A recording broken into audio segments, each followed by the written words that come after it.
కరీంనగర్ జిల్లా కేంద్రంలోని municipal corporation పరిధిలో ఉన్న 20వ డివిజన్లో కమిషనర్ మరియు నూతనంగా ఎన్నుకోబడ్డ కార్పొరేటర్ కిరణ్ కుమార్ రెడ్డి డివిజన్లో పర్యటించారు. డివిజన్లో నెలకొన్న సమస్యలను, లైట్లు, రోడ్లు, డ్రైనేజీ సమస్యలను కమిషనర్కు కార్పొరేటర్ కిరణ్ కుమార్ రెడ్డి చూపించి సమస్యలను పరిష్కరించాలని కోరారు. కమిషనర్ స్పందించి మీ సమస్యను పరిష్కరిస్తామని హామీ ఇచ్చారు. ఈ సందర్భంగా కార్పొరేటర్ కిరణ్ కుమార్ రెడ్డి మాట్లాడుతూ, ఈ డివిజన్లలో నివసించే ప్రజలు, ఉద్యోగులు మరియు రిటైర్డ్ ఉద్యోగులు ఇక్కడ పారిశుద్ధ్య వ్యవస్థ సక్రమంగా లేకపోవడం వలన మరియు గతంలో 20 ఏళ్ల క్రితం కట్టిన మోరీలు కూలిపోవడం వలన డ్రైనేజీ వ్యవస్థ సక్రమంగా లేనందువలనే కాలనీ పెద్దలతో కలిసి కమిషనర్కు చూపించడం జరిగింది. అండర్ గ్రౌండ్ డ్రైనేజ్ కోసం కేంద్ర నిధులు 600 కోట్లు కార్పొరేషన్లో ఉన్నాయని, పారిశుద్ధ్యానికి సంబంధించిన అన్ని సమస్యలు పూర్తి చేస్తామని కార్పొరేటర్ కిరణ్ కుమార్ రెడ్డి వెల్లడించారు.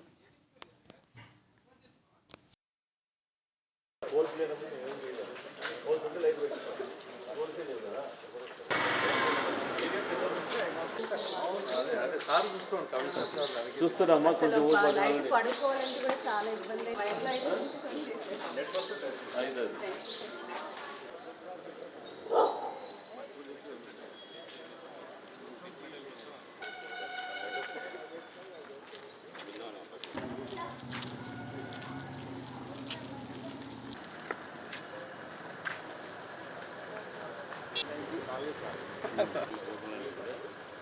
ఇదేమో ఓపెన్ అప్పుడు మనం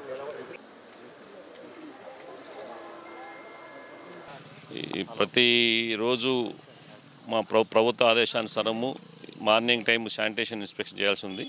దానిలో భాగంగా ఈరోజు 60 వార్డు మరియు 20 వార్డులో ఈరోజు పర్యటించింది. మార్నింగ్ మా డైరెక్టర్ ఆఫ్ మున్సిపల్ అడ్మినిస్ట్రేషన్ మరియు కలెక్టర్ గారు ఆదేశానుసారం ప్రతిరోజు కూడా ఎక్కడెక్కడ శానిటేషన్ ఏం జరుగుతుంది. దానిలో భాగంగా ఇక్కడ కూడా చేయడం జరిగింది. మా స్టాఫ్ అందరికీ కూడా ఇన్స్ట్రక్షన్స్ ఇవ్వడం ఉంది. శానిటేషన్ పైన ఖచ్చితంగా ప్రతి వారంలో 2 రోజులు గ్యాంగ్ వర్క్ పెట్టి ఈ శానిటేషన్ మెరుగుపరచడానికి ప్రయత్నం చేస్తాము.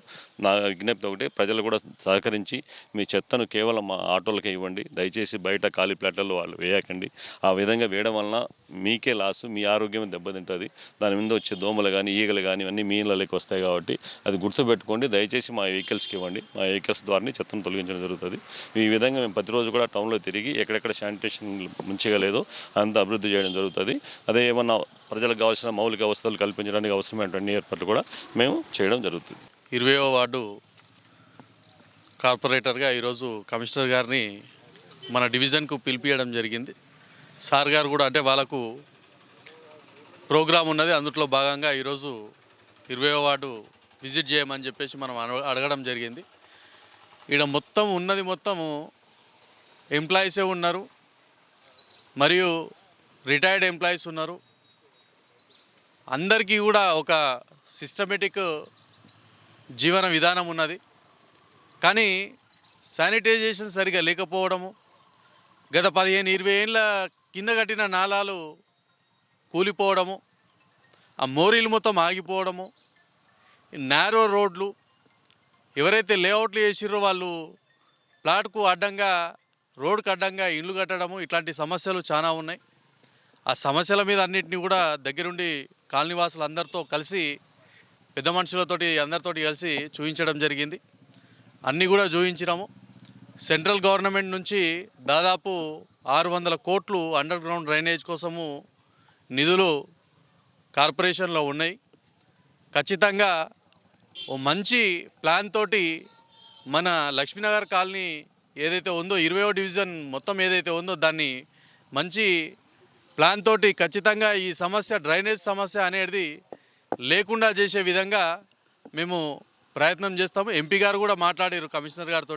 ఖచ్చితంగా ఆడ హామీ ఇచ్చినాం. ఆడ ఏ పనులు ఉన్నా కానీ ప్రజలకు సౌకర్యవంతంగా కలిగించేటట్టుగా చేయమని చెప్పి వారు కూడా ఫోన్ ద్వారా సంభాషించడం జరిగింది. ఈ సమస్యలు 100% పరిష్కరిస్తామని చెప్పేసి కమిషనర్ గారు చెప్పడం జరిగింది. ఇంకోటి ముఖ్యమైన విషయము, రంజాన్ సందర్భంగా అందరికీ, ముస్లిం సోదరులందరికీ రంజాన్ శుభాకాంక్షలు.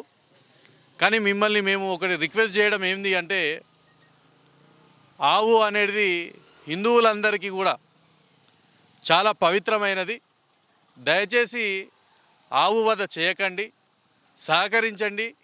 ఒకరిని ఒకరు గౌరవించుకొని పండుగలు ప్రశాంతంగా జరిపించుకుందాం అని చెప్పేసి చెప్తా ఉన్నాము. మరియు ఎక్కడైనా సరే ఇట్లాంటి ఆవు వధ జరిగితే అక్కడే ఖండించండి. ప్రజలందరికీ కూడా చెప్తున్నా, నేను అవేర్నెస్ రావాలి దీని మీద. ఖచ్చితంగా కమిషనర్ గారు కూడా తెలియజేయడం జరిగింది. వారు ఎక్కడ ఆవు వధ జరిగితే అక్కడ ఇన్ఫర్మేషన్ ఇవ్వండి, మేము పోలీస్ వారిని కూడా పంపిస్తామని చెప్పిండ్రు. దీని మీద పూర్తిగా సహకరించాలని చెప్పేసి ప్రజలందరికీ తెలియజేస్తున్నాను. జై హింద్, జై భారత్.